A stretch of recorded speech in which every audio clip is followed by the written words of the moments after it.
Welcome to Hot Takes by H&H, where we discuss industry topics and trends that are impacting professional photographers all around the country.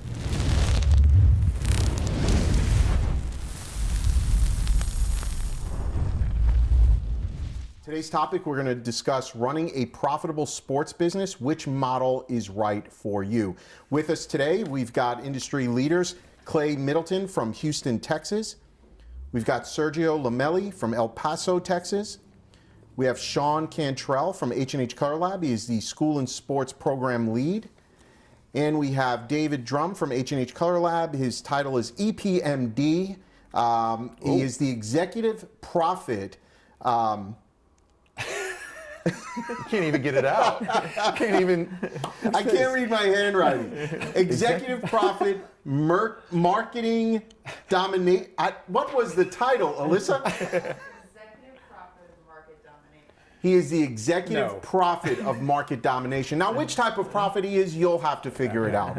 Which market are we dominating? Yes, I want to know. Whatever we are dominating. The sports market. The sports market. All right, let's get serious for a second here, shall we? Quick background, not all sports photography businesses are the same. The main opportunities out there are game day action sports, team and individual leagues, school team and individual pictures, travel ball, banners, media day. Some photographers believe that, some photographers focus on just one or two, while others go all in on the genres. The challenge, picking the wrong model can leave you overworked, underpaid, or both. Whether it's online prepaid proofing or some combination of both, there are different pros and cons to each type of sports model. So, how do you know which one actually works the best for your business, and what mistakes should you avoid? That's what we're going to discuss today with our panel. Clay, let's get started with you. Sure. If you had to start a sports photography business from scratch today, which model would you choose? But most importantly, why? Knowing what you know now, why? It would certainly be sports T&I at the teams and individuals at either the youth sports level or the high school, middle school level.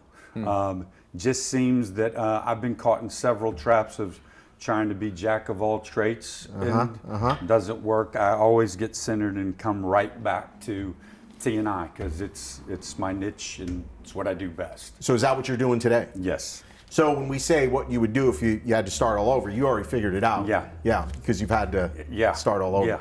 Yeah. Get focused. Sergio, which would you focus on and why?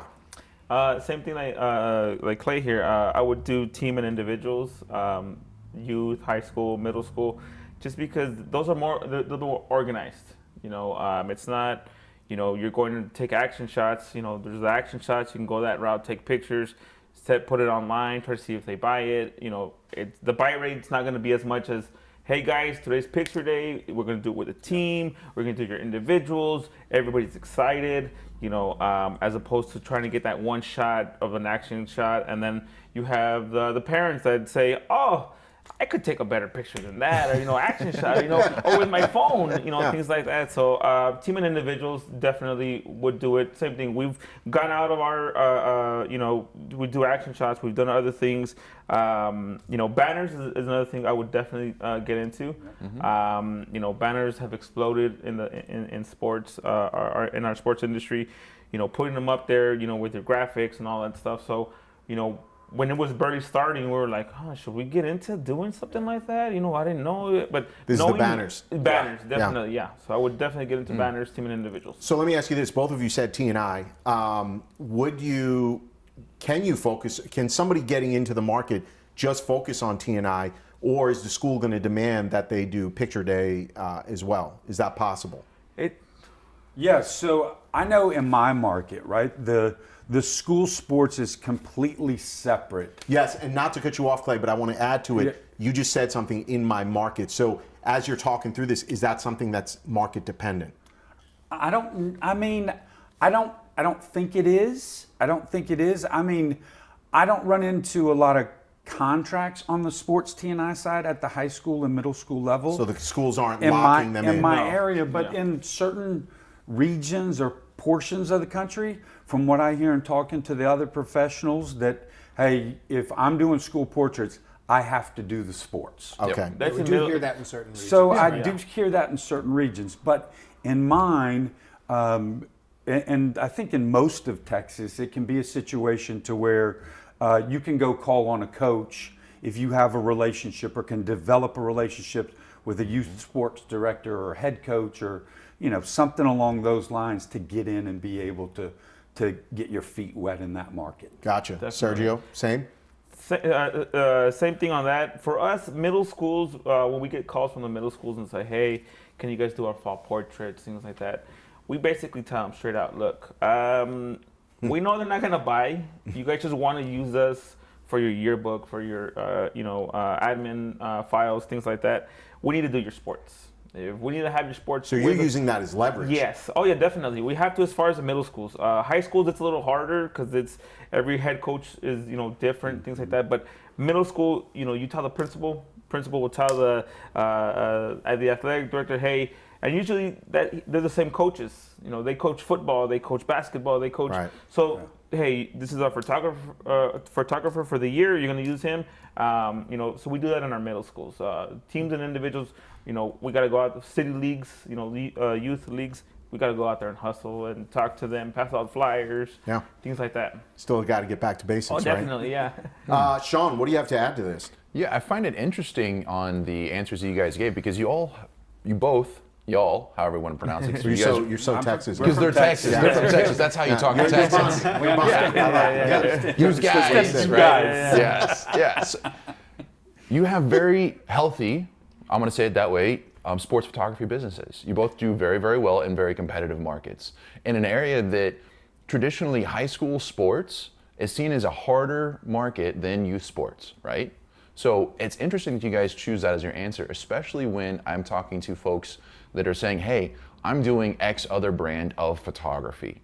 I see there's opportunity in sports. I see these guys are making a good living, right? They're providing for their families, for their employees, but I don't know how to do that. So I'm going to make my start in sports photography media day.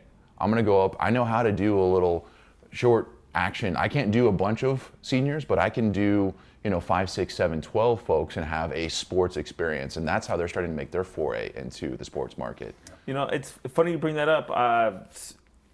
Media Day for us has, we always hear that. We always hear that as far as, from the coaches or, booster parents.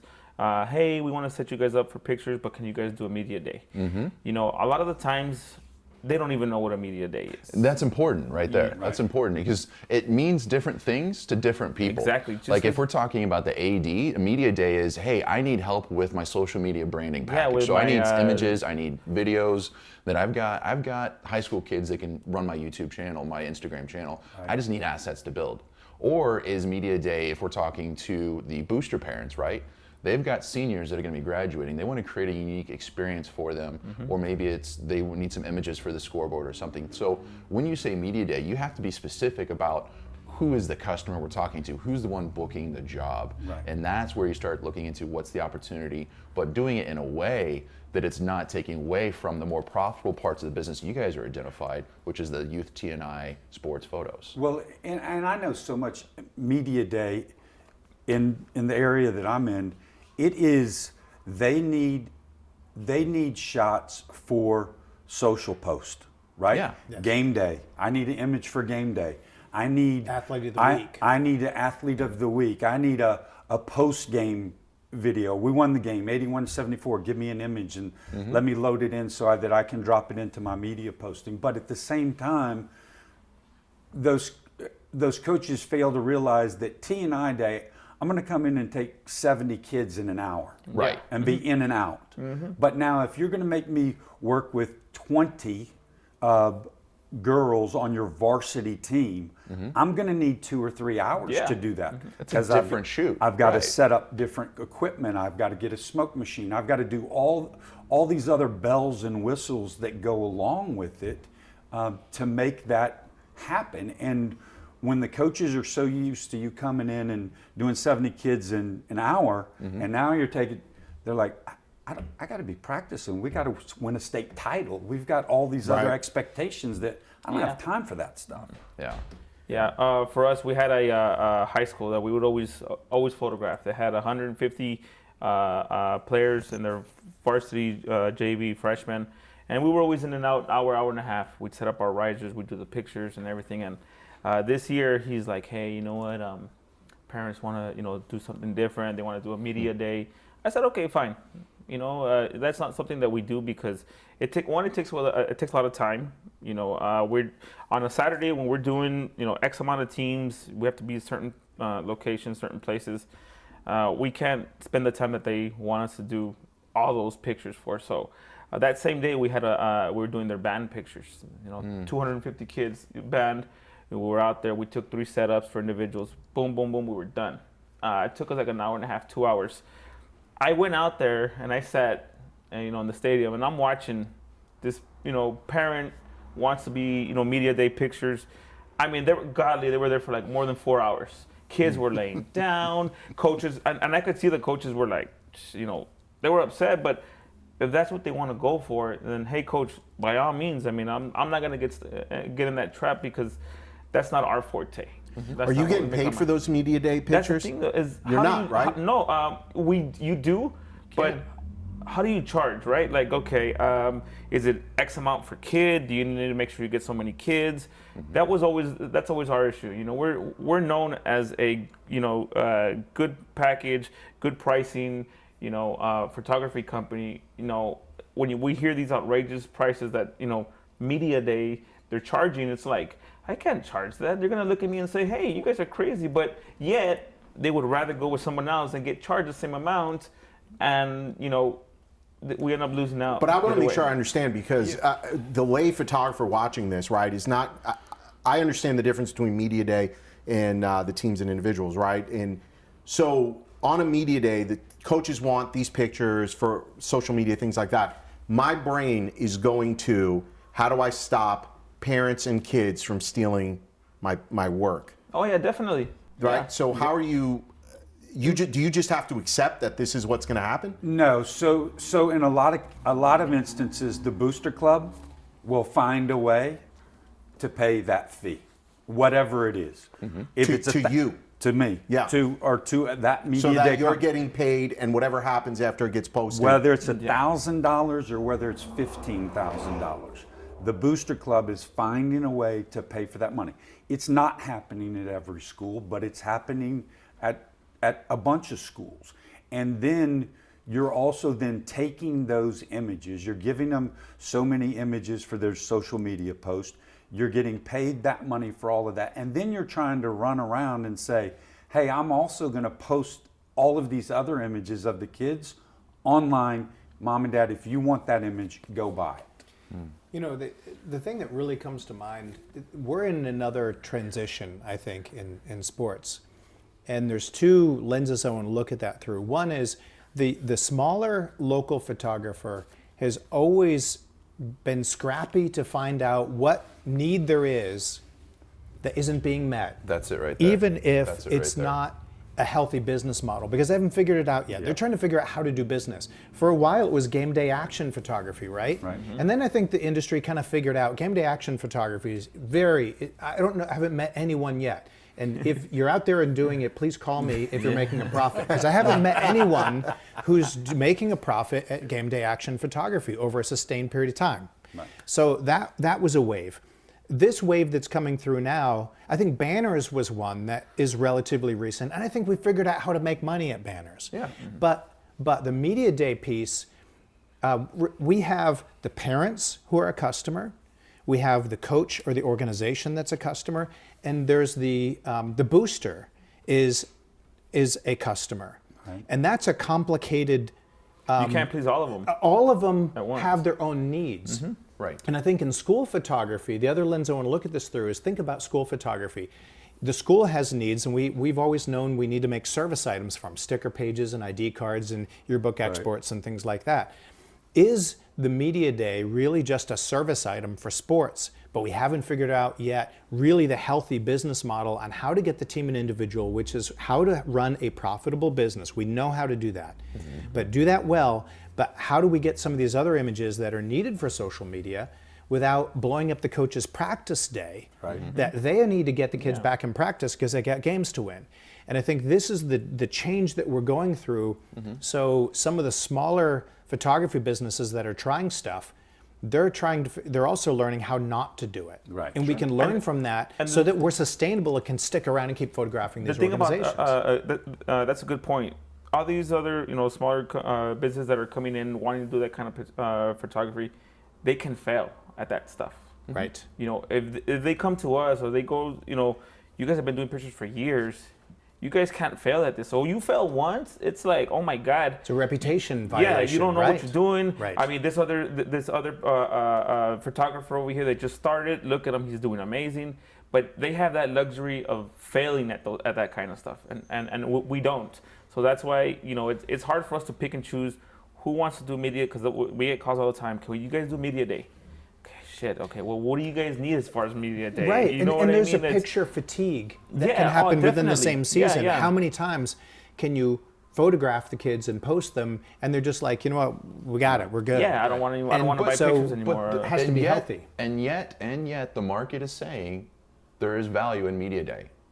We just need to continue working through these ideas and finding what's the profitable business model that doesn't take away from the other healthy business model of youth, team, and individual sports. That's right. Yeah. Right. So how does this work together? Let's keep continuing to work with the people that are interested in this buying opportunity to figure out where does the healthy business model lie. Yeah. All right. Well, clearly there's a lot that goes into running a profitable sports photography business. Wow. We got to keep moving on. Yeah. So, Sergio, I'm going to come to you. What's the biggest financial trap sports photographers fall into?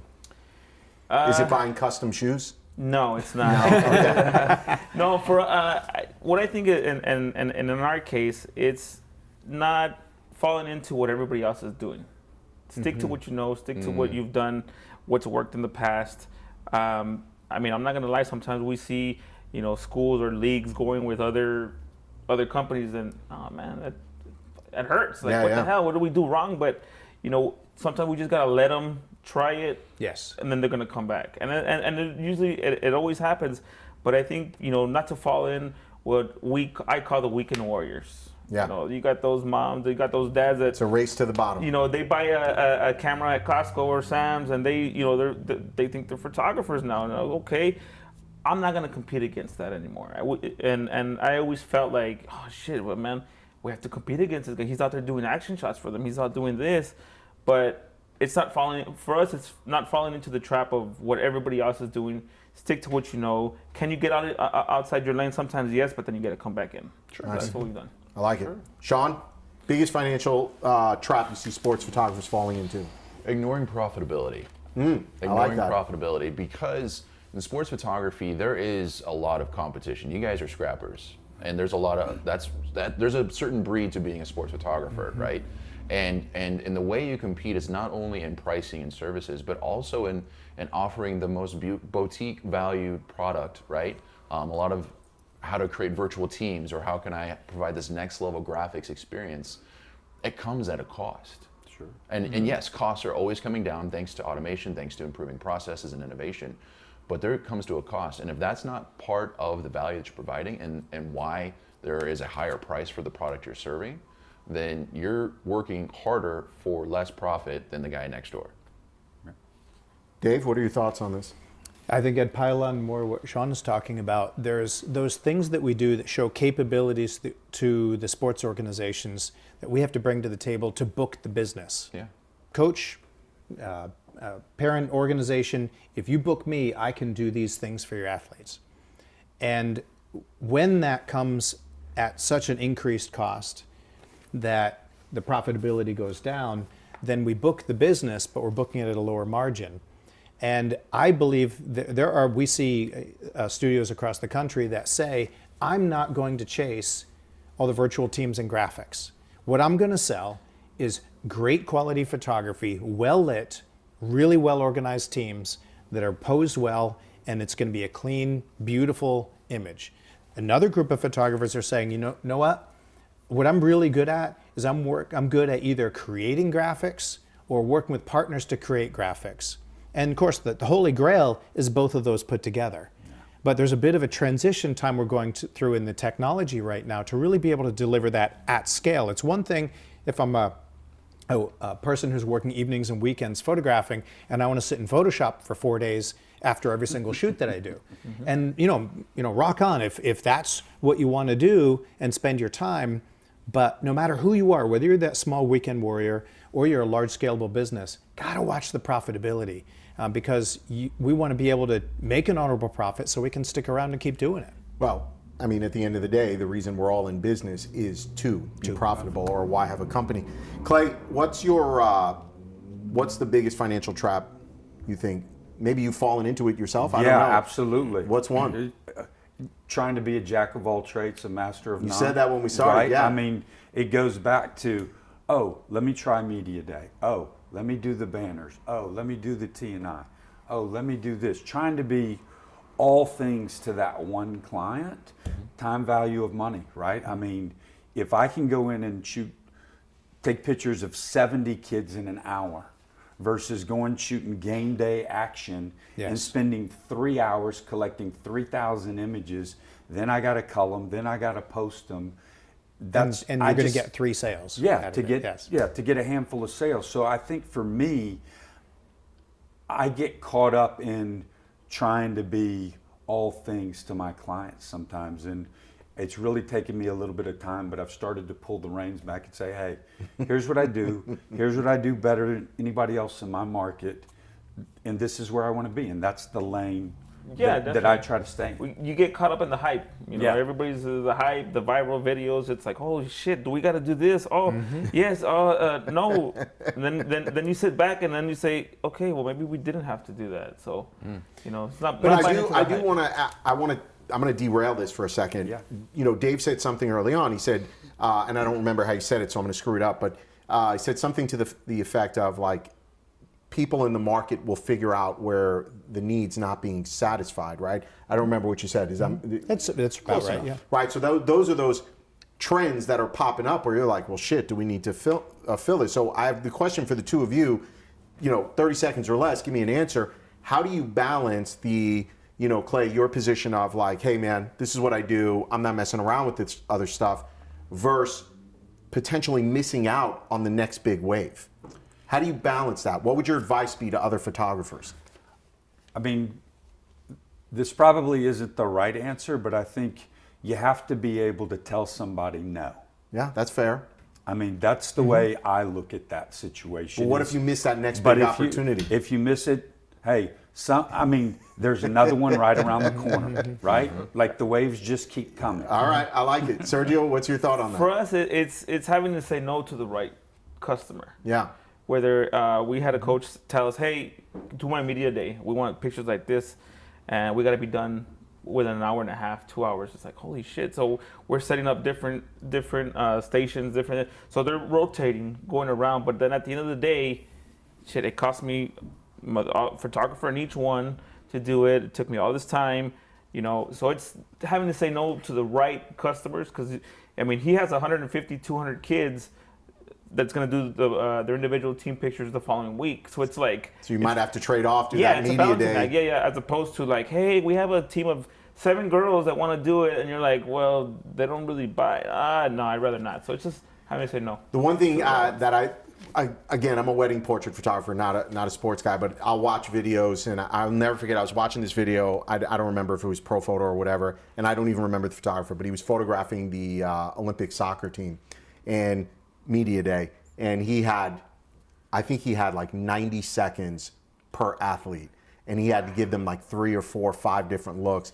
And what amazed me in all that was he had this elaborate setup with the lighting on 3, 4 different channels, and it was like pop, next channel, and he had a high key shot, a low key shot, a color gel shot, whatever the case may be. So I looked at that and I'm like, man, what these guys have to do at volume, at speed. And that's a lot of expensive equipment. Exactly. Yes. Let alone whether you own it or rent it, right? It's a whole other thing. So I think photographers, they get sucked into like, hey, this is exciting, and it is, but if you're running it as a business, not a hobby, you've got a lot of other considerations. Let me jump in one thing. I think Sergio and Clay, both you guys, I've seen you over years, and something that I appreciate, if I can maybe even reposition what you're saying, is I've heard you each talk personally about how much care you give your clients. Yeah.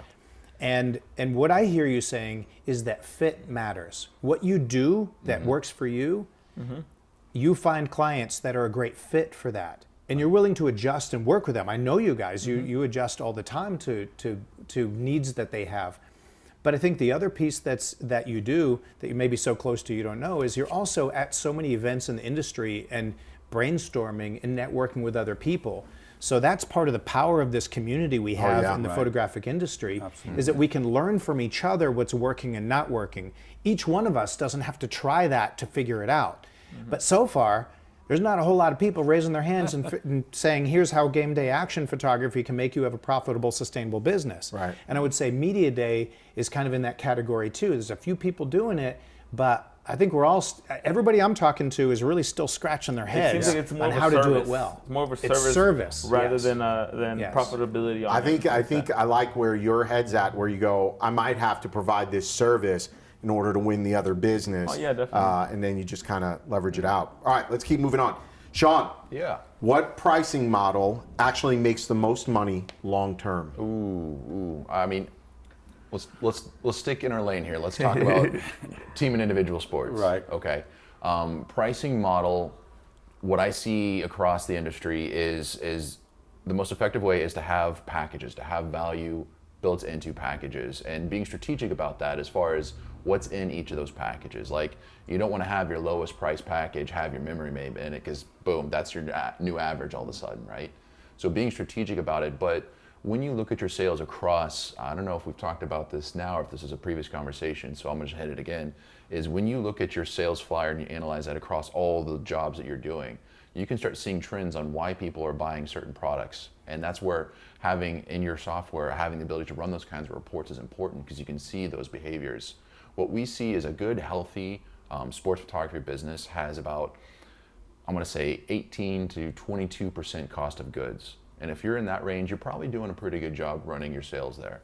But if your cost of goods is 25, 35, 45, you're really eating into some profitability that you don't have to in order to be competitive in the market. So, Shawn, you're saying a package-based system is Yes. the most profitable? Okay. Dave? Well, I think how you sell matters as well. And we're seeing there's a lot of new ways of selling. And actually, they're not really that new. It's just, I would say, certain people are choosing to sell via an image gallery for sports. And the people that can really thrive on that are people who can take the time with the kids to photograph many different types of poses, almost like a media day, but sell it in a way that mom and dad want to buy them, because it is selling multiple poses. But in general, because the constraints of most sports programs is that we have a very limited time to capture that memory that can serve as many purposes as possible, that single pose packages sold many times at prepay. I'm going to say that's the higher, in general, a higher sales per person photographed is at prepay. And you may get a higher average sale if you post on proof, but you're going to get fewer buyers typically. And you get your money sooner if you're selling at prepay. So there's a lot in there, but when you actually run the math, a team and individual shoot that is optimized to provide a great quality product in a minimum amount of time that you're selling at prepay, still all the numbers that we see is the best business model and most sustainable for a full-time business. All right. So, Clay, do you agree with that? Do you agree with the team H&H is saying? I actually do, to the extent, because I had this conversation a couple of weeks ago with somebody. We almost have to retrain the parents as their kids age out of youth sports. That's true. Yes. Into Great point. junior high and high school sports. And Retrain them with the pricing models? Yes, and what system works best in those particular models. Thank you. Great point. Because I think there's a way in which so many of the youth sports guys, they're taking all the pictures, they're posting. Mom gets a link in 48 hours. She goes online and buys, and boom, it's drop shipped right to the house. Whereas you start to transition to junior high and middle school sports, we're pushing more of a prepay system. And in that prepay, a form's going out, a link's going out to buy ahead of time without them seeing the picture, but then giving them the understanding that, oh, Mom, you can wait, and you will get to be able to see it in a second sale model through H&H's system. And so you kind of get the best of both worlds there. It's just on the second sale piece, there's no specialization and the price is a little higher because it's a one-off sale. But on the prepay side, as you start to train that client that, hey, we're moving to a prepay now. Do I get to see it? No, but you're going to prepay for it. We're going to give you 100% satisfaction guarantee. If you're not happy, return the prints and I'll return your money. And that typically doesn't happen. So I'm a big believer of a prepay model for myself. All right. Sergio, where are you coming down on this? Same thing, picture packages. I like to, when I spend my money, I like to have something in value. I like to hold something as opposed to, hey, I'm get these digital files and they just stay in your phone and then that's it. Yeah. It's funny, I'll talk to other sports photographers and they say, oh man, sports is dying, this and that, and pictures and stuff, they're not buying. You keep believing that, but you keep thinking that. And for me, it's like, and I get parents that tell me, because they know that I'm the sports photographer, you guys took my kids' pictures, I get the pictures and I just put them in the drawer, and I don't ever see them again, but yet they still tell me, but you still buy them still, you know what I mean? At least you have something to show where your money went, as opposed to, having, like for us, we don't really do post-production, hey, buy online, second sale. For us, it's more of the sense of urgency. You got kids that are lining up for pictures. You got that one kid that didn't bring his flyer. He's calling mom, everybody's doing pictures. Where's mine? And mom's calling you to the office, or mom's either giving them the information, to put on the credit card to buy and stuff. So it's a sense of urgency that we sell. It's not, wait later and then say, oh, well, okay, I guess I'll order it or not. But yeah, I agree with you on that. The sense of urgency, we've hammered that home multiple times today. That's so important. All right, let's keep moving forward. David, what's the one thing nobody talks about when it comes to making youth sports photography profitable? I think that the thing that we take for granted, I'll say, is relationships. Is the thing that books the business is relationships. And so right now the conversation is the technology and online sales, and do you still do a paper flyer and marketing and all those things? And those are the hot topics. But at the end of the day, how do all of us book more business?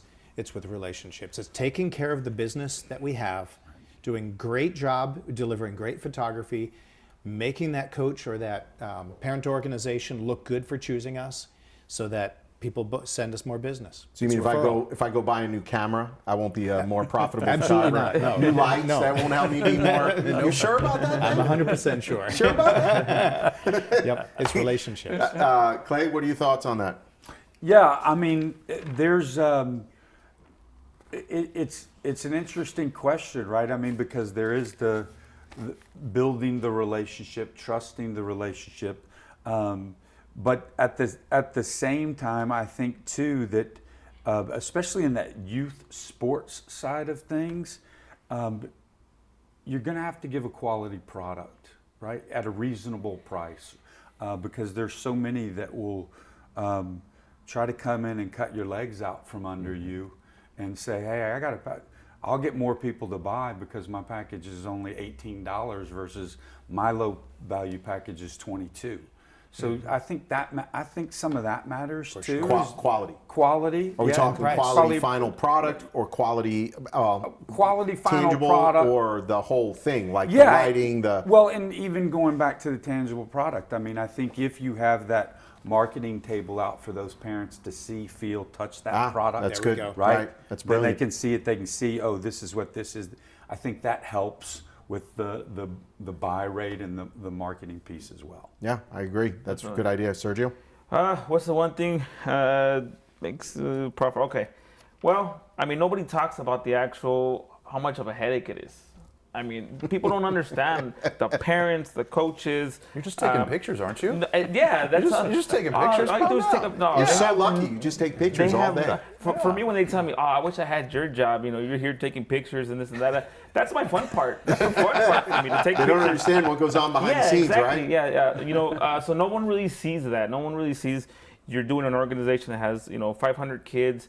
What the setup's going to be, the logistics of it, letting the coaches, letting the board members, letting everybody know what comes after that process, right? We set up the pictures every 10 minutes. In a perfect world, we get every team every 10 minutes in every station, come on in. No, it's having to wait, and parents are upset, and you can hear them. You hear them talking shit, and it's like, hey, well, it's because, hey, I could do this, but they don't understand what it takes to run something like that. And I think that, us as sports photographers, and I know Clay would agree, is that, we don't get the what's the word? We don't get the pat on the back. Recognition. There you go. On what it takes to do something like that at that scale, because it's not easy. No, and to be fair, that's photography in general, right? I mean, all photographers, wedding portrait, can probably relate to everything you just said, right? We show up to weddings as wedding photographers, and I'm dealing with, Uncle Bob's, and they've got. I've shown up to weddings, no lie, and groomsmen have had the same caliber camera, lens, setup. And I'll say something to them because I'm the one getting paid to be here, but I'll just noodle them a little bit and just be like, why do you have that? Right? There's no logical reason for you to have that, unless you're like in the wildlife. I don't know. Right. So yeah, I think we get diminished a lot in what we do. And if you're new to it, which is the whole point of this question, is really underestimating what goes into this to run a truly profitable business. Making $10 is not profitability, right? And I think people understand the cost of what goes on behind the scenes. You also gotta have that thick skin. Yeah. Like, you're gonna have to have that. Whether you're setting up a team picture, you have those parents that are just hovering in the background. Yeah. And you can, like I said, you can hear them just talking shit. Oh, look at the way they pose, and look at this, and it's like, damn. And then you have the parents in the back. Hey, look over here, look, and I'll stop what I'm doing. I literally stop and I say, ma'am, let me take my picture first, and then you can take yours. Somebody bring Sergio his medication. He's twitching. He's running hot. It's something we all live with, right? Yeah, he's not wrong. And it's a good heads up for people coming into the industry to know what you're getting into if you want to if you want to run a business doing It's this. not all rainbows and butterflies. All right, Shawn, you're the last one up here. What's the one thing nobody talks about when it comes to running a profitable business here? I think it's, while you're looking for what is your hedgehog idea, what are you good at, based off of your own interests and business needs, is continuing to every year find something to run an experiment on. Finding that, how can we continue to innovate? That's great. Then we're going to find, I should say no to that, because that, I tried it once and that was a terrible idea. We're never doing that again. Close that box. Or it's like, you know what? There's actually a great complement to the market. You think about how sports photography, there's seasons to that, and there's also valleys in that, right? Yeah. And it's different in different types. But when you start looking at those different innovations, you go, okay, this is a great opportunity. Not right now, not August, right? But maybe November, maybe January is a better time for that type of service or opportunity. So looking for those ways to innovate and find complementary services that can keep you busy and profitable year round. All right, well, that's it for our show today. Thank you to all our panelists who are here for their knowledge and expertise. Very good discussion, I think. And I don't want you watching from home worrying about Sergio. We're going to get him taken care of. Absolutely. So we'll see you in the next episode. All right. Thank you. Great job, guys. That was good. Thank you. That was a good one.